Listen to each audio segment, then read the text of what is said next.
If you are what you think about, then you have to start getting real careful about what you think about. Now, you have to start this with being cautious about every conversation that you have with your friends, with your relatives, with your mother, with your husband, with your children, that focuses on what's missing in your life.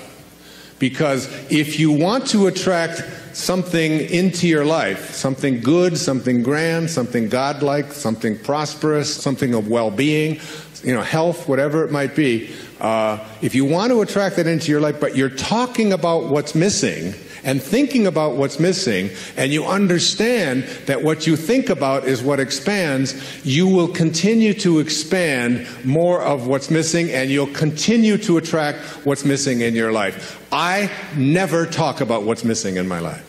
I only put my attention on what I intend to create. And I have shifted it. And I learned this lesson a long time ago, but the place that it probably expresses it better than any is Esther and Jerry Hicks' book, Ask and It Is Given. The Teachings of Abraham, it's called Learning to Manifest Your Desires, have more than anything, I think they're the greatest, among the really greatest teachings on the planet today. And I know Esther and Jerry, I know them well, I've been with them on many occasions. It's about practicing this idea of not putting your thoughts on what is missing and shifting it to, it's on its way. It's on its way. It's on its way. 4 words, just get them tattooed someplace inside of you. Whatever it is that you would like to attract into your life, know that it's on its way. And I want to say to you that as you begin to get your thoughts more harmonized with Tao thinking, that is, with the thinking of the source, the thinking of God, that which always has been, that which does nothing but leaves nothing undone, as you begin to more and more harmonize in this way, what happens is that you start elevating your thoughts so that the habit of how you think becomes more harmonized rather than a polarity with what you want to attract. It becomes harmonized with it, and it becomes your natural way of how you think all the time. And you start then beginning to teach your children the same way of thinking. So you just catch them when they start saying things like, oh, with my luck it won't work out. Why have any of us ever learned to say, with my luck, and having it mean things aren't going to work out? Why wouldn't you say, and just have it as your habit, with my luck, it'll probably show up faster than it normally does? Why not have that kind of a way? Because here's what happens. As you begin to shift the way that you think and have an anticipation that this thing is going to work out for you, you can only act upon your thoughts. And as you get these higher and higher thoughts, what happens is that the thought is now more aligned with what it is you want to attract, and then you start acting upon that thought. And as you start acting upon the thought that it will work out, that it's probably on its way, you start to see how this whole system all works. In other words, call it the universe, whatever you want, begins to conspire with you. It begins to act almost in where you suddenly become a collaborator with fate. And instead of fate being something that just might or might not happen to you, you're in collaboration with what it is that you want to attract. I mean, ask any physician, there's physicians here today, ask them about something called the will to live.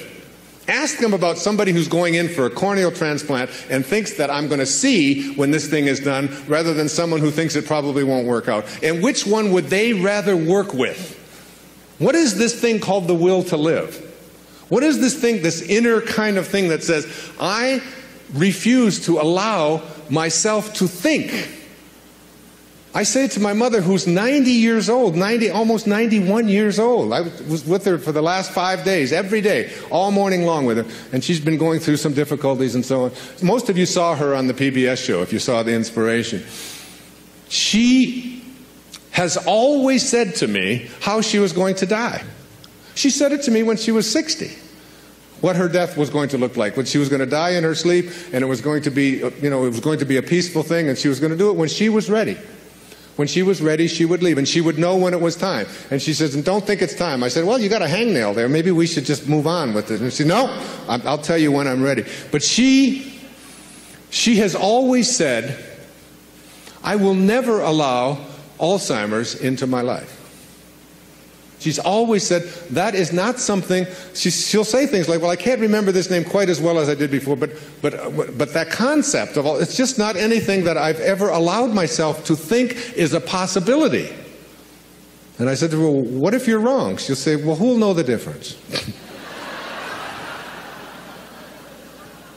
And they've done research on this, in studies on gerontology, where what does your life look like from 60 plus versus what does your life look like from 60 down to into your 20s? That people who live a dynamic life into their 60s, 70s, 80s, and 90s, people who feel strong, who don't feel that getting older means that I have to in any way decline any place, physically or mentally. Getting older has nothing to do with the concept of declining.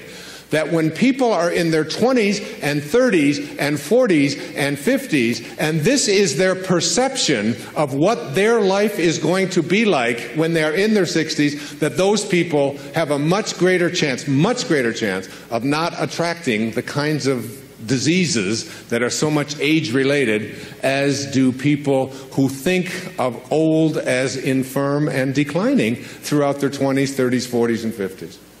That you change the way you believe about that and you say declining is not a possibility. I don't think about what's missing. You don't put your attention on what's missing. You don't tell other people about what's missing. And you don't tell other people about what you can't do and what isn't working and how terrible the world is. And the Tao teaches so much of it was written for leaders, people in positions of power. But I've translated all of that into your own level of leadership. And the great leaders are the ones who eschew violence. You have got to get yourself to a place where you don't allow yourself to have violent thoughts come into your consciousness. That means you got to watch the movies you're watching. That means the games that your children are playing, video games, have got to be monitored and removed when they have violence built into them. It means that you don't watch the news and you don't read the stories, endlessly reaffirming what a terrible place this world is. It is not a terrible place. It's a perfect place. It's a beautiful place. There are just some leaders who are connected to Tao and others who are not. And we can create the kind of world that we want to create when enough of us begin to say, not part of my consciousness. Nope, I don't buy gossip. No, I don't buy violence. No, I don't have anything to do with that. And you just turn the channel, you turn it off. I pick up a Time magazine when I get on a flight and I go through and I say, I won't read the stories that involve killing. I won't read this. I don't need to hear any more about any more people blowing themselves up. I don't need to continue to have that as a part of my consciousness because I want to be someone who radiates out God-realized thinking. That's what I want to do. And I can't do that if I'm constantly being imbued with that. So I just go through the pages, and usually I say, oh, just threw away another $4.95. There's nothing in it to read. Every once in a while, a good story about maybe Tiger Woods or something, but by and large, there's not much in there. And you don't have to fill yourself with that kind of energy. So you don't put your thoughts on what's missing. You don't put your thoughts on what always has been. You don't put your thoughts on what others want for you, unless you want more of what others want for you to continue to show up into your life. So that if you're having conflicts with anybody that's out there, you don't have to put your attention on any thought that is out of harmony with the relationship that you would like to have. It doesn't have to be. You can have a love story replace a hate story by just changing your thoughts in any moment of your life.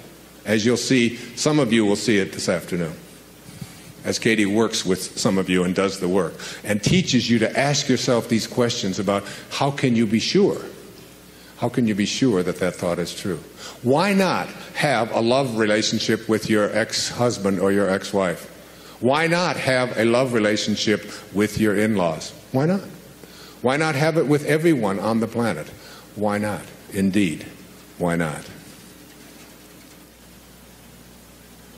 Every moment of your life, this choice is yours. You can either be a host to God or a hostage to your ego. It's your call. God bless you, and thank you for your attention. Namaste. Thank you.